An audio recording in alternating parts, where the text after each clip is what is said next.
Mr. Hashim Mia was a wealthy and respected man in his village. By the mercy of Allah, he had plenty of land, a successful business, and a loving family. But what truly made him special was his generosity and humility. Hashim Mia firmly believed that worldly wealth was a test from Allah.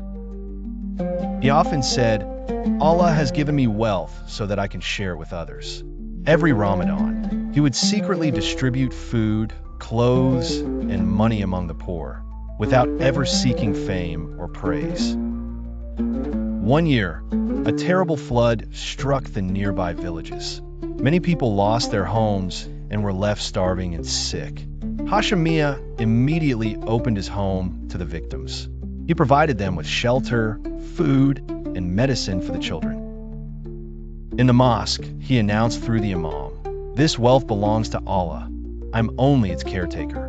One day, a young boy from the village, named Rashid, asked him curiously, "Uncle, you help everyone so much, but you never live like a rich man.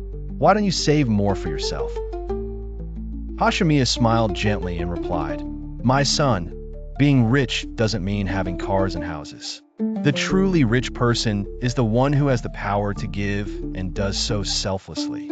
The Prophet, peace be upon him, said, "Charity does not decrease wealth." I believe in that golden truth. Years passed. Hashim Mia grew old and eventually returned to his creator. His funeral was attended by an enormous crowd. Not only the villagers, but also people from faraway places.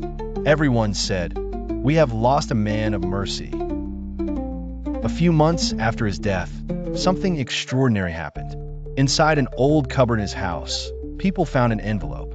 On it was written, "If anyone ever doubts my charity, give them this money, so they may know that spending in the way of Allah never leads to loss." Inside the envelope was a large sum of money. He had left it to be donated to a local madrasa and orphanage as a waqf endowment. To this day, people in the village remember Hashim Mia with love and respect. He was a living example of the Quran's teachings, a man who gave with his hands, not with his words, who prepared not for this world, but for the hereafter. Moral of the story: this story teaches us that charity is not just about money. It is an act of worship that touches hearts and earns the pleasure of Allah.